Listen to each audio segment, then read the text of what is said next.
Pain Train Productions presents ArchRivals Football Season 2. Your starting lineup: Ricky Litwinkowicz, Alex Aldape, Todd Rosenfeld, and Nicholas Russell. Enjoy the show.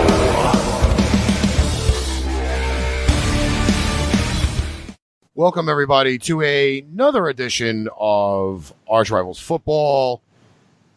In the lower left-hand corner of your screen, you got Mr. Alex Aldape. That was the most boring. Welcome, everybody, to another week of ArchRivals Football. I don't want to go too crazy. No, you got to do it like this. Welcome, everybody, to another week of ArchRivals Football. Mr. Nicholas Russell is currently on the first job, so he's working the second job off the phone. Hold on. I'm over being stupid. Hold on a second. There we go. All right. What up? Hey, I'm like, what do they call that? Live via satellite right now, but couldn't miss the show 2 weeks.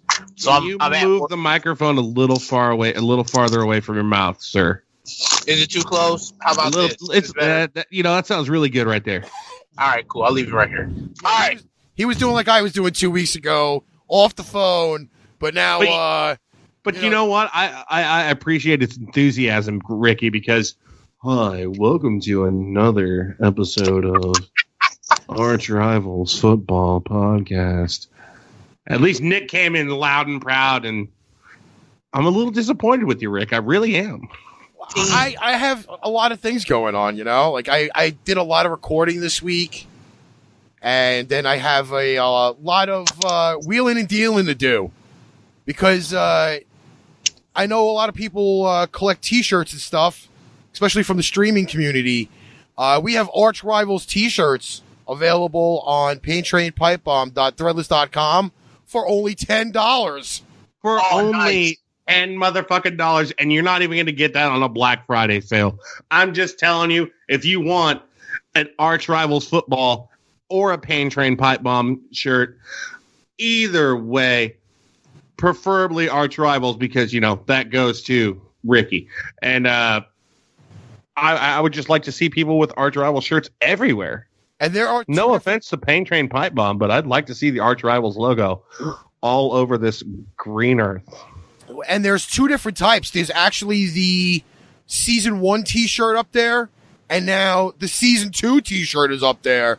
So you could get 2 seasons. If you followed us from the beginning, then you can definitely get fucking Season 1 and Season 2 only for $10 a piece. Go check Almost as interesting as Stranger Things. I'm just saying, it's ArchRivals Football. I have actually not One watched and Stranger two Things yet, so let's You've not watched that? What are you doing with your life? I have not seen. Run. Yeah, I haven't seen Stranger Things either. I have a company to run, you know. It's crazy, but you know. Yeah, well, take like 15 hours of your day, your time, and watch Stranger Things 1, 2, and 3 because it's amazing. Because you know, even being laid up in bed, I fucking was working on the laptop the entire week. Yeah, and I don't know if that was really because you know about what they say about laptops on your lap, and that might not be an actual good thing for you, Ricky. You should have just sat there and watched Stranger Things. I actually took your advice and got one of those tables. You did? I got one of the tables, and I put it there, and I'm like, yes, now I can work in comfort because now there you go. Hot fan blowing on my crotch.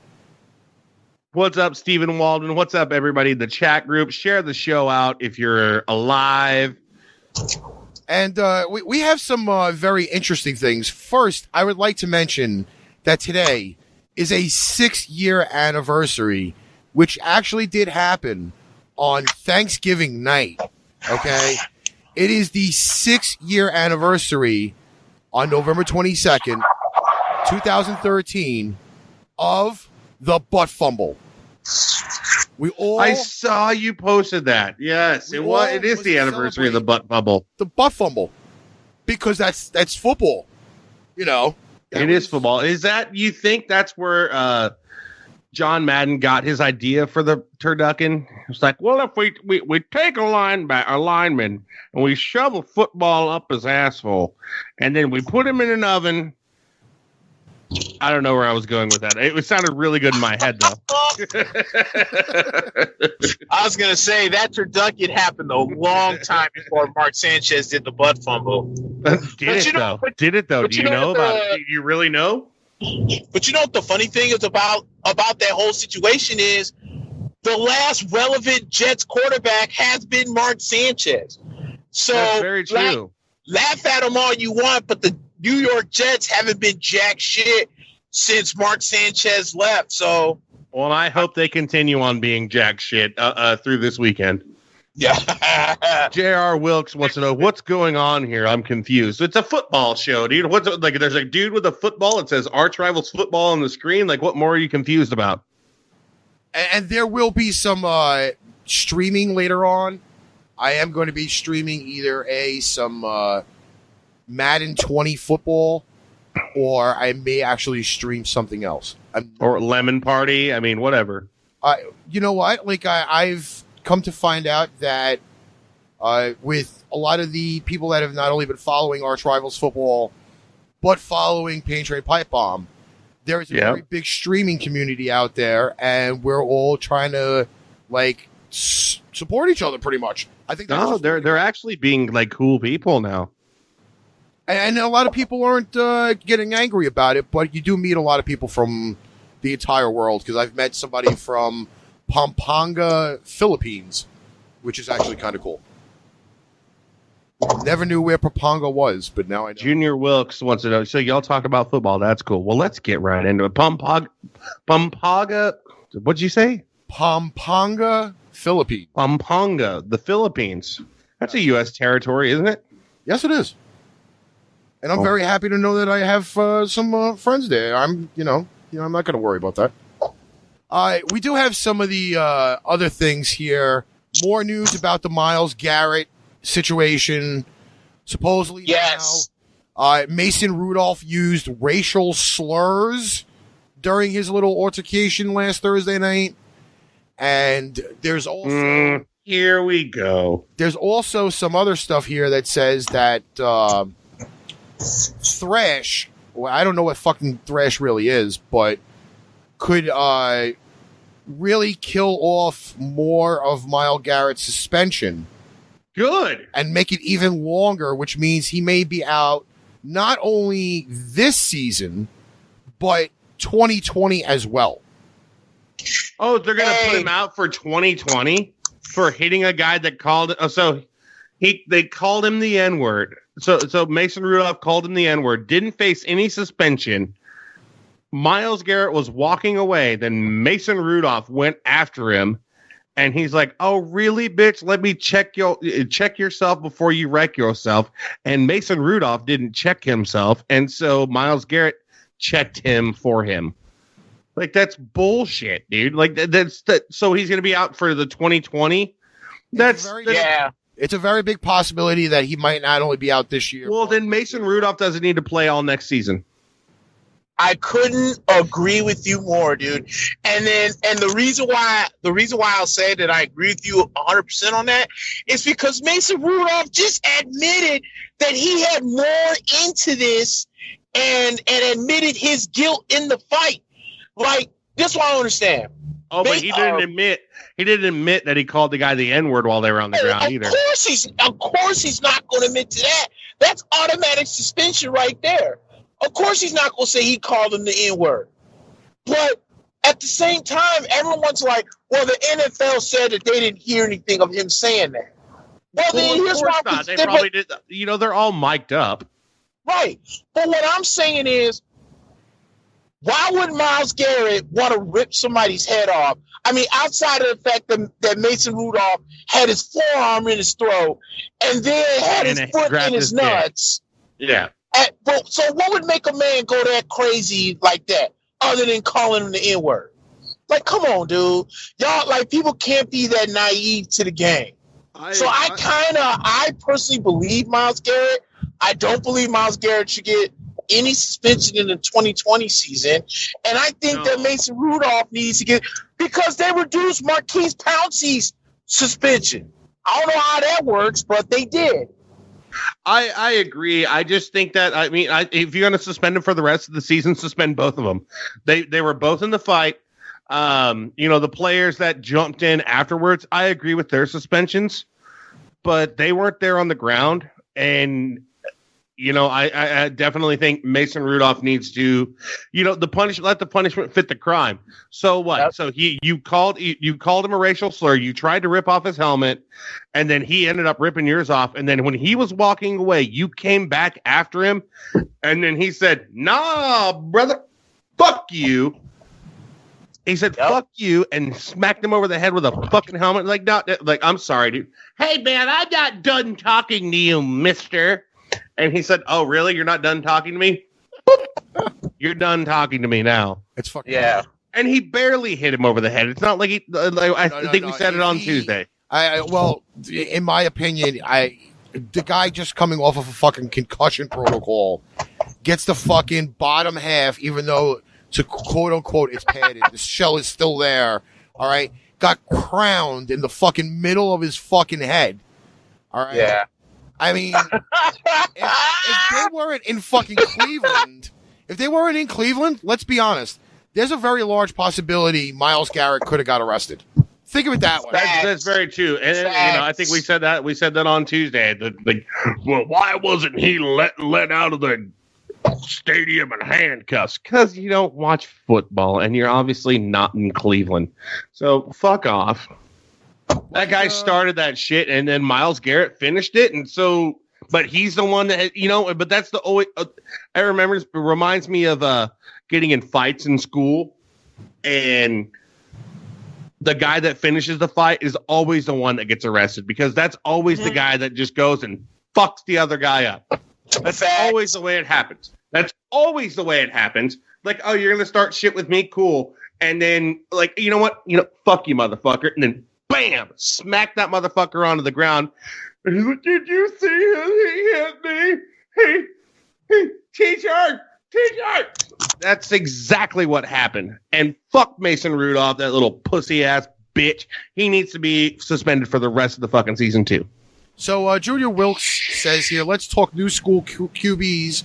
I feel like owners want these runners because they bring ticket sales, jersey sales. At any moment, one play can void a non-guaranteed contract.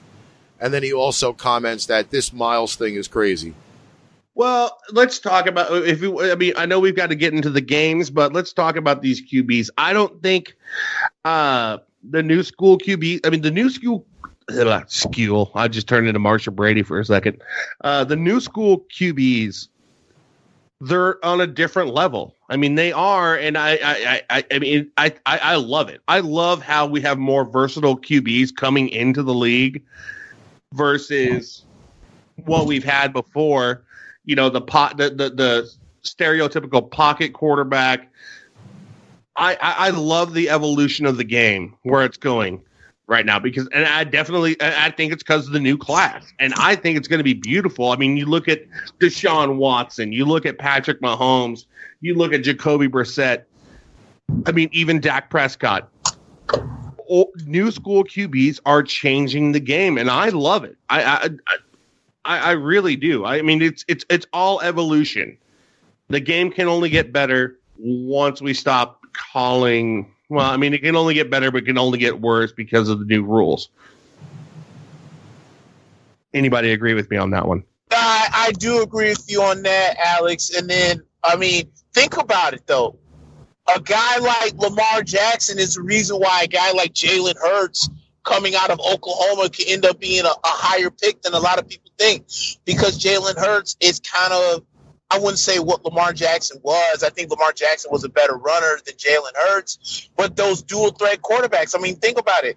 A lot of these college offenses are now being brought into the NFL, and that's what made Kyler Murray the number one overall pick in last year's draft, was because you signed a Cliff Kingsbury who ran an air raid like spread offense in Texas Tech, and then you're like, well, Josh Rosen's not going to run this offense, so I need to find somebody that will, and the person that does ends up being, Kyler Murray. So, and if you look at the class of the quarterbacks that are coming out right now, Jalen Hurts, Justin Herbert, Jalen Hurts, Justin Herbert, Joe Burrow, they're all the hybrid quarterbacks. So, but Jalen is faster than the other two, but the other two are definitely not shy to run the football. So I do agree with you on that.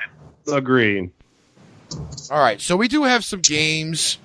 We got some games. Alex was taking care of the analogies for last week as the fucking screen is just flipping the fuck out. I guess it is, man. On the Streamlabs, too. That's weird. Yeah, on the Streamlabs. That's not a normal thing. No, it's not. But, we have some things that we can kind of fix here. I'll fix it throughout the thing. Yeah, there we go. Let's go into some games. Well, last night, let's talk about last night. I mean, we had the Texans at the Colts, which was, honestly, for the most part, it wasn't a boring game.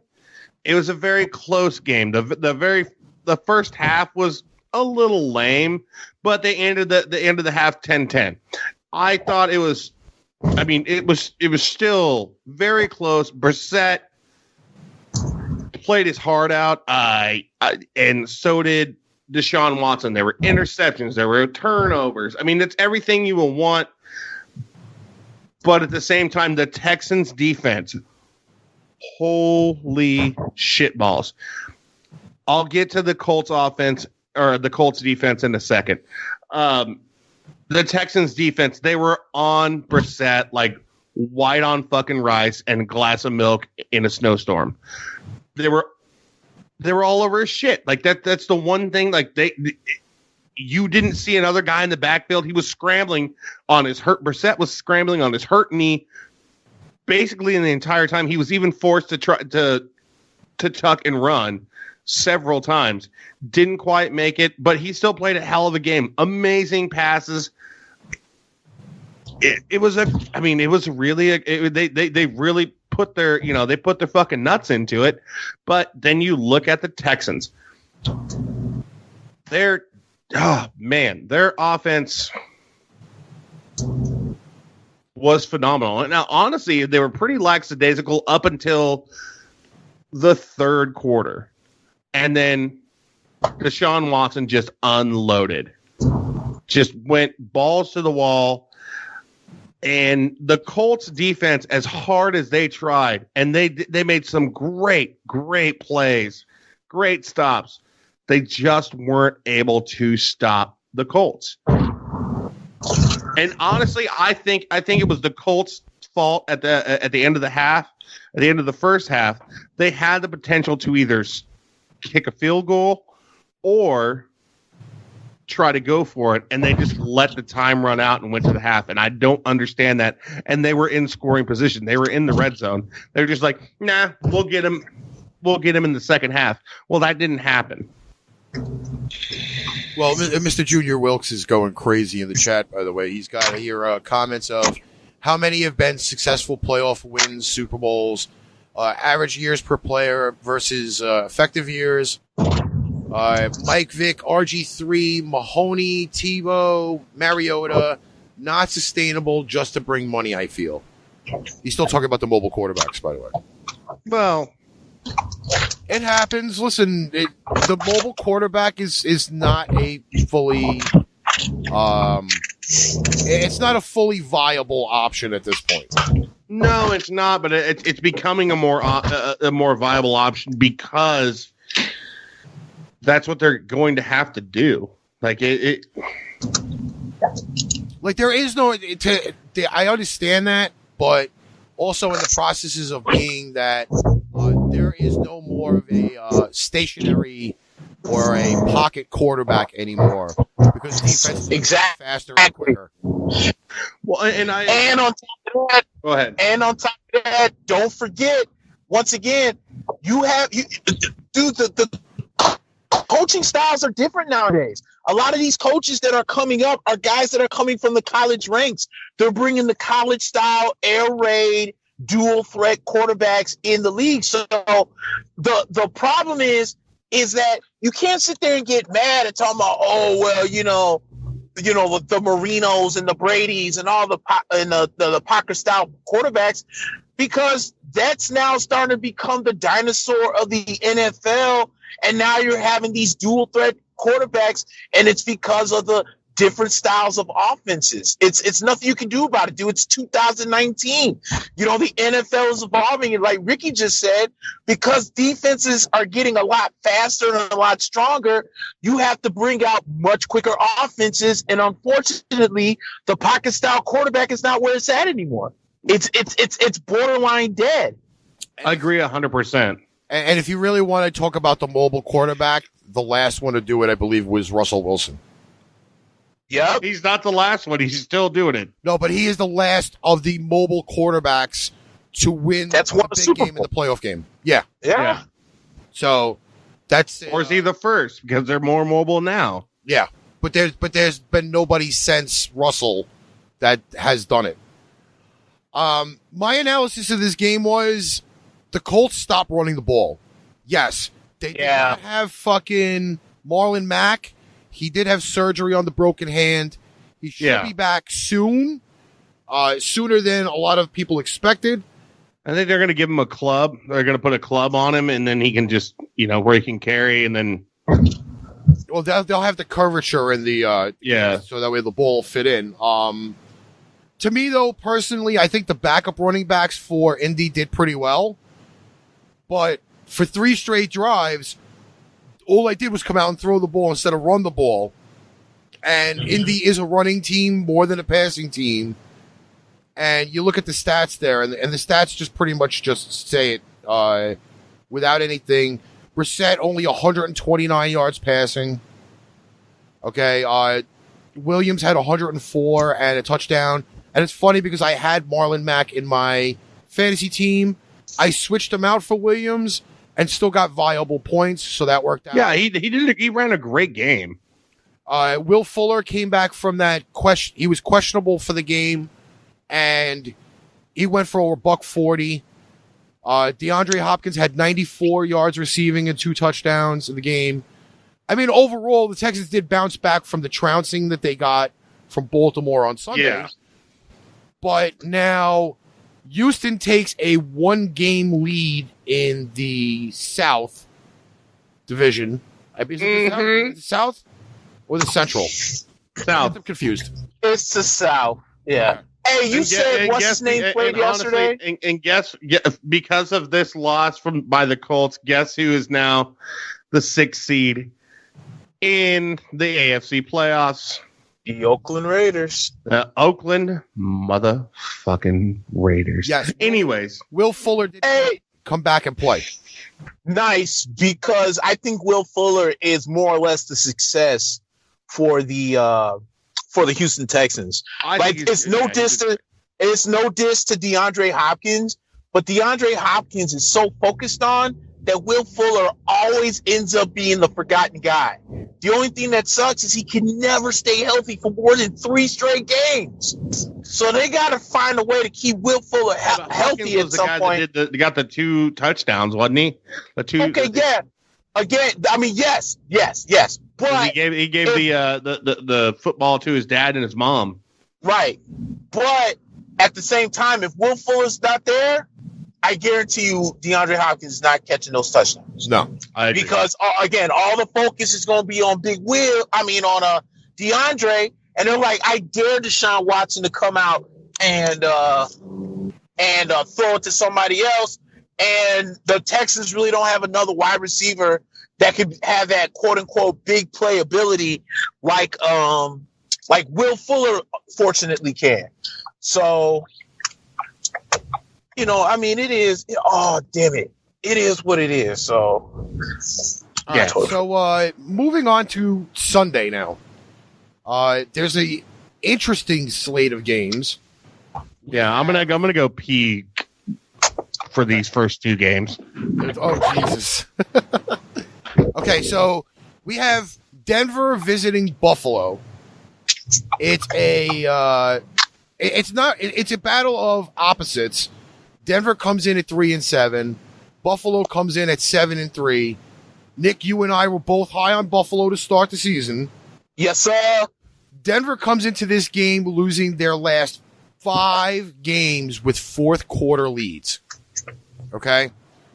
Denver did have a 23-7 lead on Minnesota. Minnesota. They blew that one.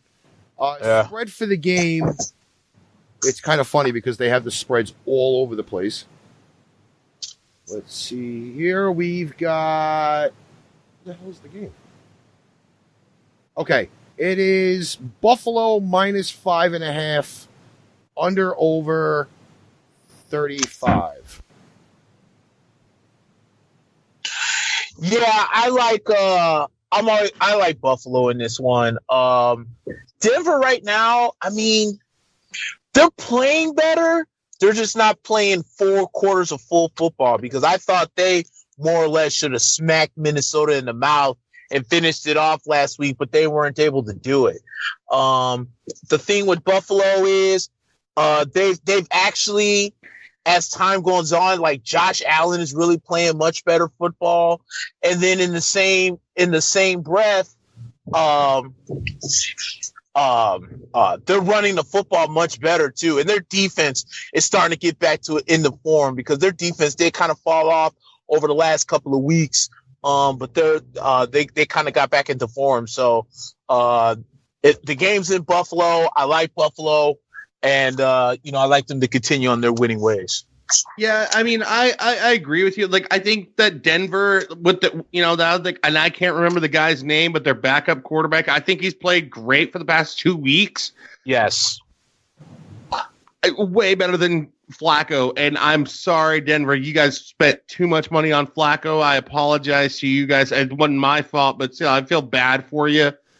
Well, they didn't spend on him. They traded for this fool. And guess what? I'm so glad you brought up Flacco's name because them bringing in their backup quarterback and then bringing in Joe Flacco is the exact thing that we're talking about not too long ago about the difference between the more mobile quarterbacks than the pocket passers, dude. Like Joe Flacco is a sitting duck. He's a guy on his way out. Yes, and he's a sitting duck playing, the pocket passer like offense with Denver and with bigger, stronger, faster defenses.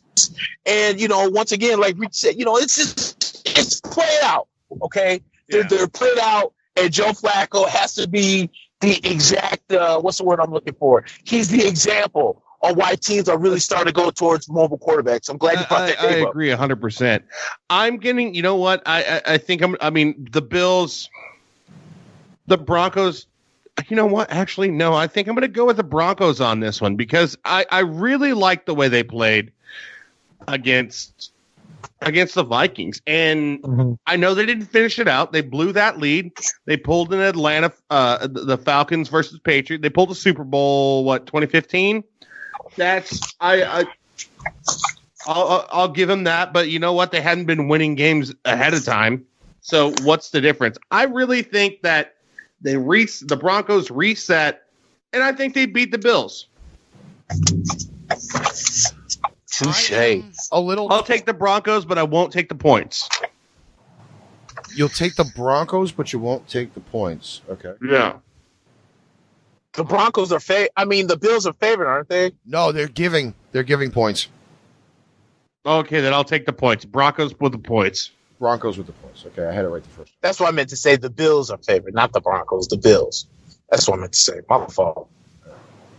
I have a feeling that this game here, Denver wins because of the points, but Buffalo just wins outright. Okay. Because I hate to say this, as much as Buffalo has been donating points, so to speak, the last few games they have not covered the spread. Yeah. So I'm feeling that this is going to be another close one. Maybe it'll be like it was last week. Denver will get out to a lead. Buffalo will come back, win by like a field goal. because I really think that's the way it's going to happen. So I'm gonna have Denver taking the points, but I got Buffalo winning. Cool. Right. Next up, we have Jesus, Fucksville versus Fucksville. The New York Giants traveling to the windy city of Chicago to face them Bears. This one here is another one on the 1 o'clock Eastern, 12 o'clock Central, 11 o'clock Mountain Time, whatever. 10 o'clock Pacific Time, where people are normally just like surfing at that point. At church. We have the Giants as getting 7 points from the Bears. My status quo with this game will be, is Chase Daniel starting, or are we going to have another BS game? No. Word on the street is that, and maybe I was wrong, I think I read it correctly, but Mitchell Trubisky is apparently has the miracle of Jesus has touched his hip, and apparently he's going to be okay to start the game on Sunday against the Giants. But low key, I'm taking the Giants in this one though, just for the simple fact of, dude, the Bears suck right now. Like this team has no identity. Matt Nagy, for whatever reason, his play calling from last year is not the same as what it is this year. And they're struggling big time. Like Mitchell, the Bears offense, they're missing some key pieces on the offensive line. They don't have a receiver outside of Allen Robinson. They're having somewhat success of running the football, but for whatever reason, all of a sudden, Matt Nagy wants Mitchell Trubisky to become the savior of the offense, and he's just not that. So, and then defensively for the Bears are struggling so bad because Khalil Mack has 1 sack for the whole season. Exactly, and that's their number one. That's their defensive captain. That's their whole defense is pretty much Khalil Mack. I haven't really heard much of anybody else from the Bears defense. Like it's Khalil Mack against the rest of the team. Right, because Roquan Smith is not necessarily a pass rusher, and then you got Danny Trevathan, he got hurt, and then Leonard Floyd is more of a Leonard Floyd to me, he's more of a like a Derek Brooks type. You know, he's more of the pass defender than he really is a rushing linebacker. So the Bears defensively, ever since they lost Akeem Nicks, this defense hasn't been the same. And I really think that this is a game where I think the New York Giants on the road get the Bears at a great time where they are just struggling so bad. I have a feeling that this defense is going to do what Tampa did with Daniel Jones and maybe make them look a lot better than what they really are. I'm going to take the Giants on the upset on this one. I'm actually with you on this one. I mean, as much as I like the Bears, I don't have any faith in them. And that's saying a lot because I'm putting my faith in the Giants. Right. Which is a big step, but I think the Giants do take this game because, damn, the Bears are just playing like garbage. Yeah, and they had so much potential. Last year, they win this year going strong, and then all of a sudden, and really, and I hate to toot my own Raider Nation horn, but since the Raiders beat them in London, they haven't been shit. Like they have not done a goddamn thing. They've won a game since then, and that's it. So and I'll say this: if Matthew Stafford didn't get hurt, there's a great chance Detroit doesn't lose that game. No, if Matthew Stafford was playing that game, Detroit beat the fuck out of him. Yes, I agree with you 100% on that. Yeah. Without Matthew Stafford, with Matthew Stafford at the helm of the Lions, the Bears would have gone down again. They'd be 3 and I can't see it now, but they'd be 3-6. Right. Nah, dude, I agree with you 100%. So, yeah, dude, the Bears got some issues right now, and I think the Giants get them at a great time. And I think the frustration with the fans was supposed to be the year, that the Bears were supposed to be potentially Super Bowl bound. They wanted them to be. Well, I thought they'd go at the beginning of the season. We all talked about this. We thought they'd go Super Bowl bound. Yep. Actually, no, I didn't. At least playoffs. I did not. I said they would go 7-9. I said they wouldn't not have the year close to what they had last year. And you're definitely looking like a genius right now. So yeah, you are. All right. Next game. I hate to say it, but I'm going to take the Bears. You know what? At least 2 out of 3 ain't bad. No, because don't be sad. I can't rely on the New York Giants. They couldn't beat the fucking Jets, for Christ's sakes. How am I going to pick? No one can rely on the New York Giants, but at the same time, no one can rely on the Bears. But I respect your pick, man. I respect your pick. It's a toss-up game. I agree. I understand how Vegas had actually put this line together, but it just doesn't. What's the over-under again? The over-under is opened at -7. It's currently at -6. And the Giants are laying how many to the Bears? No, the Giants are getting points. Oh well, that more for me. Just because it's only because the game's in Chicago, they're getting that many points. All right. Next up, I don't want to talk about this game at all, really, but we have to because that's what we do. Pittsburgh traveling to Cincinnati. Mm-hmm. Cincinnati is getting 6.5. Steelers. Yeah, Steelers. Actually, you know what?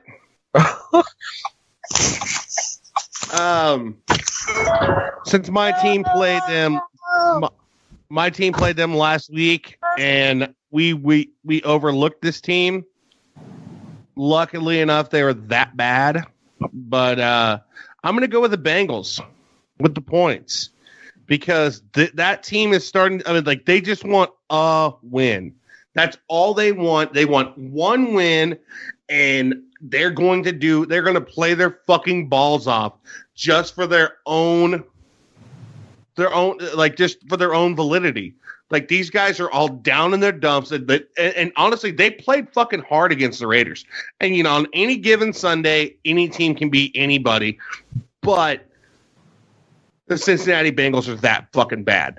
So I think against the Steelers, I say the Bengals get their first win. Yeah, I kind of agree on that in a way. Because, dude, they played really hard on Sunday. They played their fucking balls off.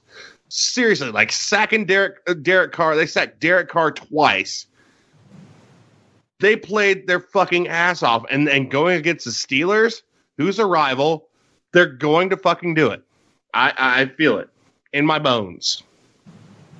All right, Nick. Any feedback on that? Dude, I'm gonna give you 5 seconds on this. Steelers next.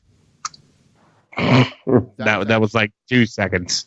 But that was actually all right because he actually exaggerated the next part. All right, we have here. Oh my God! More trash. More fucking trash. Not Miami necessarily. Traveling to Cleveland. Cleveland. It is Cleveland minus 10.5. Cleveland. Cleveland. Okay. I just gotta write this down. I don't even have anything to say about this game. Cleveland. You and me both. 10.5. Yeah, you and me both. And I'm sorry to that guy in Leota, Kansas that painted his whole house up that said "Squish the fish" or "Go fish." And I feel bad for that guy. I really do. I've talked about him on the show before. he painted his entire house Miami Dolphins colors. It must have been when Ace Ventura came out because that trailer looks that old. But goddamn, dude, they're not going to win. All right, we have now Tampa at Atlanta. This one here is going to be a doozy. It is Atlanta minus 3.5. Yeah, dude. Atlanta's won back-to-back games since their off week, dude. Their defense is playing much better. And unfortunately for my Buccaneers, dude, they're going the opposite way a point to where the fans are fighting with each other. What's going to happen with Jameis Winston? Bruce Arians has more or less throughout the last few weeks defended Jameis. The most Buck fans aren't hearing it, but as you know, I am very critical of my fellow Buccaneers brothers and sisters because as much as Jameis Winston catches a lot of the hell, it is not all his fault. But to not elaborate too long, Jameis Winston does, for whatever reason, play well against the Atlanta Falcons, especially in the Georgia Dome. So I'm going to go with the upset on Tampa, but I swear to God, if they don't win this game, I may not pick them for the rest of the year. You know what? I mean, I've been in that situation, and here's what I'm going to go Falcons because I remember a Buccaneers team that had a good quarterback that really wasn't doing that well. And then once upon a time, my coach left my team and then went to Tampa and then beat my ass in the Super Bowl. So I could see this happening, and hopefully John Gruden dies before this happens. But so I'm going to go Atlanta Falcons. Because fuck Tampa Bay. Wow. That ass whooping 16 years later still leaving a mark on your ass. Oh, it's still leaving a mark, dude. I still got the welts, bro. I believe it.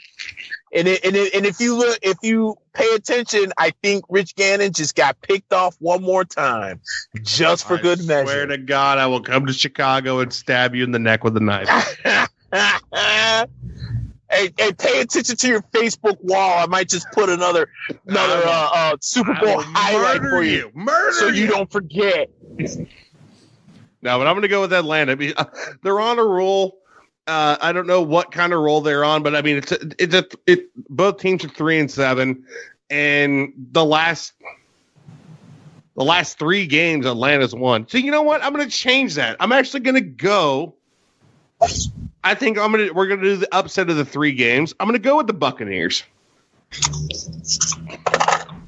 I really think so because, like, you know, you can't. I don't know, man. Society, like, statistically, you can't beat a team 3 times in a row. They're gonna have to win one. Well, I mean, they're fairly. It's a fairly even game. It's gonna be a good game. You know what? I'm going with the Falcons. And the only reason why I'm going to go with the Falcons, and I have no confirmation of this, the health of what Jameis Winston looks like after that fourth quarter fucking getting hurt issue. Oh, thank you. Hey, by the way, F you to the goddamn refs. That is called a roughing the passer. Can I please get a flag? God, these referees suck my balls. I totally forgot about that. That is roughing the passer. You cannot hit the quarterback underneath the knee. Jameis Winston got hit underneath the knee. That should have been 15 yards. Did we get it? No. Why? Because the refs suck balls. Idiots. I agree. Now my quarterback's flipping hurt because of it. I totally agree. Same division, different matchup. Carolina at 5-5, traveling down to New Orleans to go against the New Orleans Saints. Who sit at 8-2. Saints. Saints are also spotting the Carolina Panthers 10. Saints minus the 10. Yeah, I'd say Saints. No, actually, I'm going to say Saints with the 10. All right, so you're taking the Saints and the 10 points? Oh, yeah. And give Oh, the yeah. 10 points away? All right, so that's pretty much going to be unanimous. All right. Sean Murphy says Saints by 14. That's not the spread. No, but he says they're going to win by 14. Probably. All right, we have Seattle traveling to the dysfunctional Birds, the Philadelphia Eagles. Seattle coming in at 8-2, still chasing the 49ers for the division. The Philadelphia Eagles are just floundering. Are they floundering, though? Because they had an incredibly great game against the Patriots last week. And I think that, they're very, I mean, they don't really have a chance of making it to the playoffs unless they win every game for the rest of the They season. have to win the division and go to get the playoffs. Well, They're a that's game true. behind And Dallas. well, how many are they behind on Dallas? They're a game behind Dallas. A game behind Dallas. They would have tied Dallas for the division If they beat the would have Patriots. beat the Patriots. Well, what if the Patriots beat Dallas this year or this week? Well, that's late. That's coming up later on at the. That's coming later on. So I'm going to say, Russell Wilson be damned. I'm going Philadelphia Eagles outright. All right, because it's Philly -1. God help. Philly -1 over the Seahawks? Yeah, it's only a 1-point spread.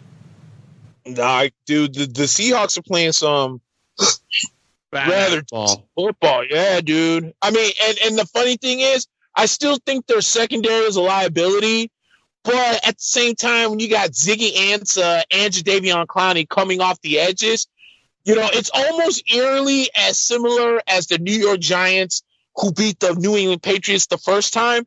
Their secondary wasn't that great. But when you have Justin Tuck and Michael Strahan coming off both edges, giving Tom Brady and that offensive line fits, it's going to make the secondary look better. And then I agree with you, Ricky. Dude, the Philadelphia Eagles are kind of a mess. Oh, man. They're just as stale as fucking bread that's been sitting in a bakery for 3 weeks. Are they? But are they, though?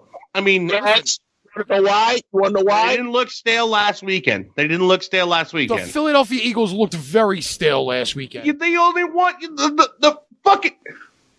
The Patriots only won by a touchdown.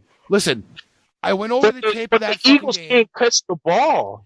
I went over the tape of that game again because somebody had asked me to do a write-up on the Pats. Okay? Philly had chances at 7 interceptions. 7. Dropped all 7. Okay? Yep. They did. 7 That's true. You're right about that. Okay. I mean, I was also paying attention to the Raiders game. So, you know what? I'm going to change I'm going to go Seahawks all the way. Because, Yeah, dude. and that offense, when they were running the ball, okay, had a very, very big opportunity at putting up points on the board. And all of a sudden, let's just throw the ball to Zach Ertz 41 fucking times. I'm sorry. With no Alshon Jeffrey there, who's supposedly coming back this week again. All right? Deshaun Jackson's like 2 weeks away. Aguilar can't catch a fucking cold. All right? Philly should have buried the Patriots last weekend. Agreed. They did not. They should have. Okay? So Philly is, to me, stale. Until they can figure out what they're doing offensively, they don't take any spot in my mind to go against who, again, is up there in the MVP race this year with Russell Wilson. I agree. That's true. with Russell Wilson than I do with Carson Wentz at this point. And I'm going Seahawks. I think I'm we're all go- going I'm with you. Seahawks. Yes, sir. All right, next game, Lions. Lions and Redskins in the Lions. nation's capital. There's still no Matt Stafford. Matt Stafford is now a I don't care. Lions. I'm with Alex. And on top of that, what if I told you that the tickets at this game are $6? Bro, I saw somebody put up like one of those, like the little StubHub thing. You can get 50-yard seats at this game a solid $12. Jesus That's how fucking bad. Christ, dude. That is how bad the Redskins are, dude. This team is shit.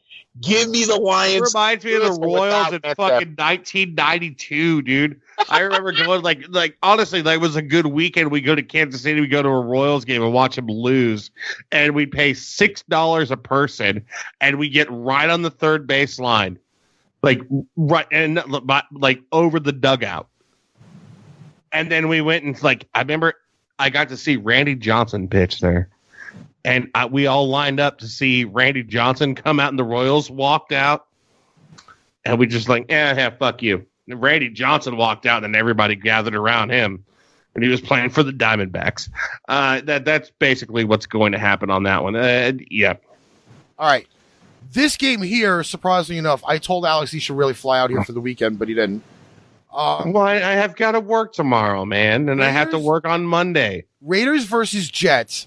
Tickets are as low as $12 for this game now. Okay.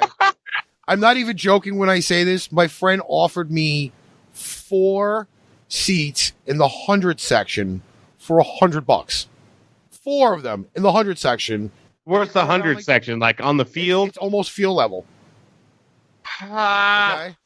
And I turned around and told him no. Because I couldn't go without like a whole bunch of people that would actually. You can't go without me. Exactly. All right. God damn it. This is actually ending out the 1:00 games. Raiders are at 6-4. Jets are at 3-7. Spread on the game is Oakland -3. We're only laying down 3 to the Jets. Well, you kind of overlooked Cincinnati last week. And you're on the road too, dude. That's why they only gave but that's 3. still. You know what? I'm going Oakland with the points. Yeah, I'm going Oakland -3. Okay, general consensus. There's really nothing to fucking say. Hold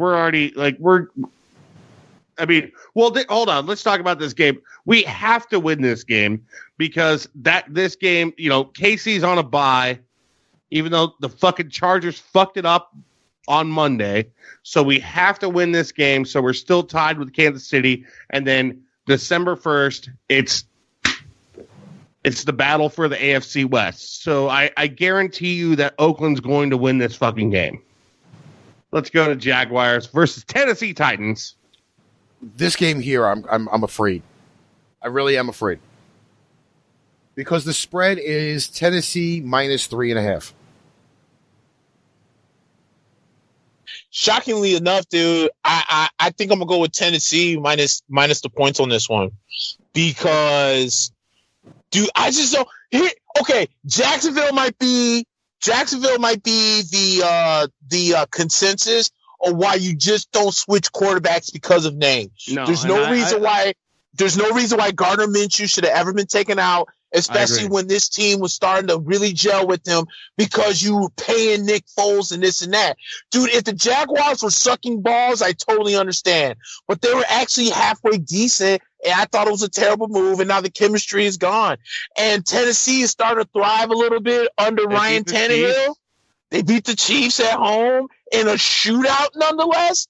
Dude, give me the Titans. I'm going Titans too. All the way.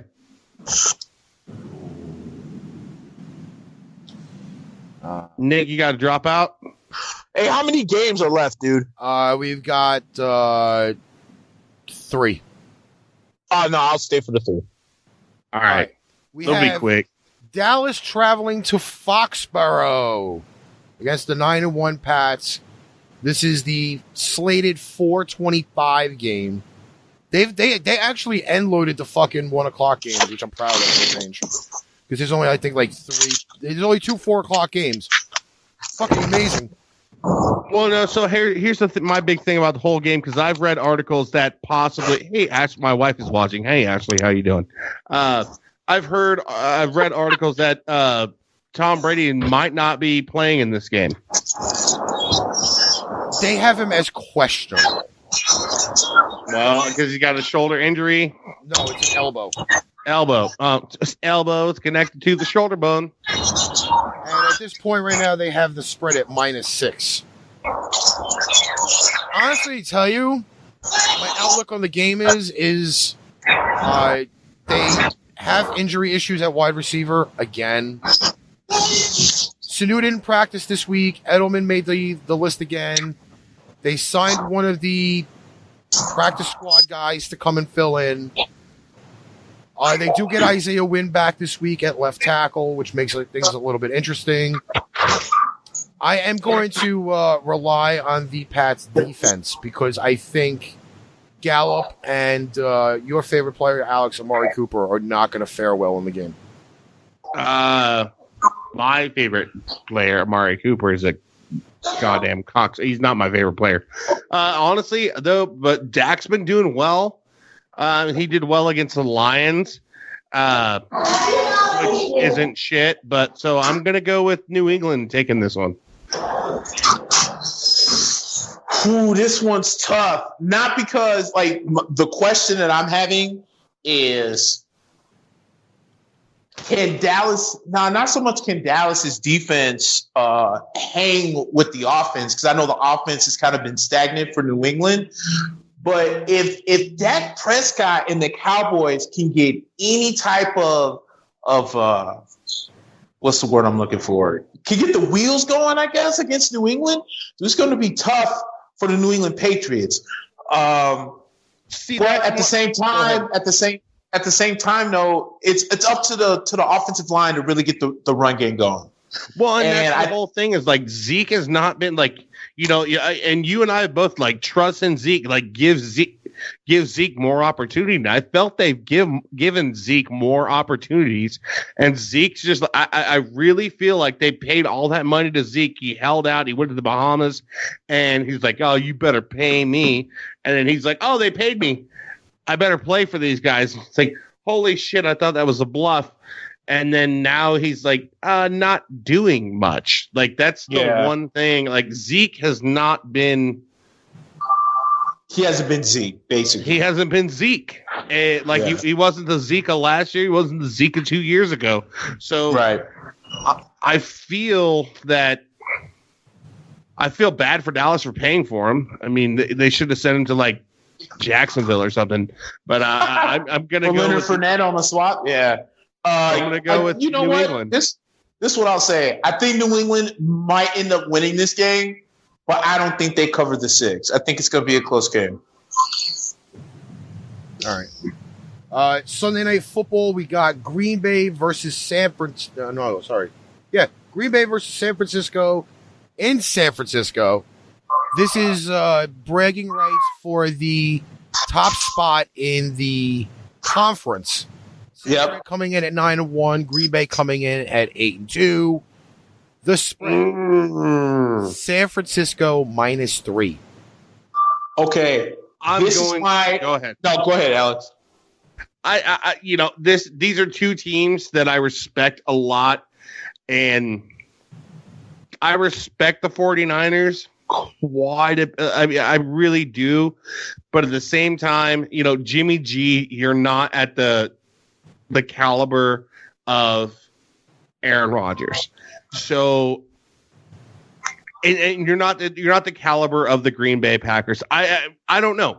Maybe they are, but I've just seen them demolish team by team by team. But the Green Bay Packers have always been a powerhouse, and this year nothing's different. I have a feeling that Aaron Rodgers goes into San Francisco and just. They're not going to beat the shit out of them. It's going to be a close game. And honestly, I don't care if I'm wrong. It's going to be a great game. This is one of the best Sunday night football games that I've seen in so many years. I mean, honestly, like, Thursday was a great Thursday night football game. We've been missing those a lot this year. That's what I feel like a lot of the Sunday night, the primetime games have been lacking. And I'm really excited for this game. I don't really know who to pick, but I'm going to go. I like Steve Young more than I like Brett Favre, so I'm going to go with the 49ers. I'm actually going to go with Green Bay. I'm going to tell you why. Because I think San Francisco, are they without George Kittle again this week? I believe the let me see here. They have him as probable, I think. Oh, okay. So he might play. And then you have, what's his name? I think Emmanuel Sanders, I think is on that injury list as well. You said it best, though. I trust Aaron Rodgers a lot more than I trust Jimmy Garoppolo. And I think that Green Bay knows what's on the line. It's nothing against San Francisco. But if Green Bay's defense shows up, which I think they really will, I think they're going to give what you call it fits. The San Francisco 49ers. If the 49ers don't get that run game going and you're trying to make Jimmy Garoppolo try to be the next Joe Montana, I think they're going to have a lot of issues, and I think it's going to happen on Sunday. I like Green Bay. I like Green Bay plus the points. I think they go into San Francisco and they beat them, especially knowing what's on the line. And knowing that Green Bay and Aaron Rodgers has been in this position before, this is the first time for a lot of these 49ers. I think the moment's going to be too great for them. So I like Green Bay. And I'm changing my opinion because of what you just said. I agree with that. Like what I said, I trusted Aaron Rodgers, even though I like the 49ers. I mean, at the same time, they're still a rival, but I don't know. I really like that team and what they've been doing, but at the same time, what I said earlier, Aaron Rodgers, I trust that guy and what Green Bay, the process that Green Bay has. And I'll go back to it. I just don't trust the 49ers. So I'm going to go with Green Bay with the points. There we go. I'm going with the 49ers despite all the injuries because of what they did last week. I was very impressed with that game. They had the firepower. Again, Sanders got hurt. No freaking Kittle. But they are the walking wounded, and they have been making it work. True. Yeah. Well, thank God we can move into the Monday night game, which is going to be real quick. We're going to end this show here shortly, folks. Thank you guys for hanging out. Well, we're going to talk about the Monday night. Baltimore versus the LA Rams. Yeah, dude. Hey, let me go first, and then once I get the pick, I'm gonna hang up on here because I gotta go and take care of business. This is real quick, dude. The Rams are a complete utter mess. Once again, they took advantage of against a very vulnerable Bears team last week. They didn't look great. Dude, Lamar Jackson might be the MVP of the league. I know him and Russell Wilson are 1-2. You know, depending on who you talk to. Some people think it's Russ. Some people think it's Lamar. Lamar Jackson has full control of this offense, and it's going to give the Los Angeles Rams fits. So I like Baltimore. I'm pretty sure they're favorites. So I like them minus the points. Can we all agree on Baltimore? No. You're going to go Rams? You're really going with the Rams, bro? I'm going with the Rams.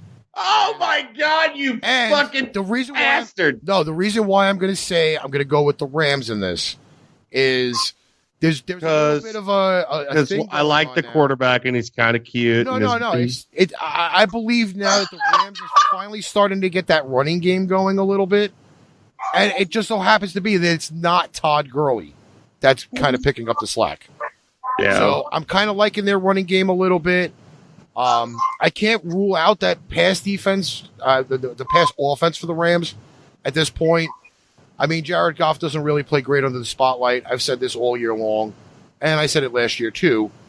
But I have a feeling Aaron Donald is going to make quite a few plays that's going to offset this entire thing because the main staple of that Rams defense revolves around Aaron Donald.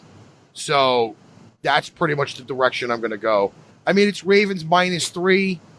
I'm hoping it's going to be a good game Monday night because that'll set off football for the week. I don't know, man. Like, the Ravens are... I have a feeling the Ravens are going to be in the fucking... The Ravens are probably going to go to the Super Bowl. So, I'm sticking with Ravens all the way. Yep. I think we lost Nick. Yeah, he had to go back to work. Yep. But he was still a trooper, and he got on, and he did what he had to do. Yeah, absolutely. All right. That's pretty much it for the slate of games. We do have the 4 teams here on The bye week, that would be Arizona, Kansas City, San Diego, and Minnesota. Hold on. Arizona, Kansas City, LA, and Minnesota. Fuck that. It's San Diego.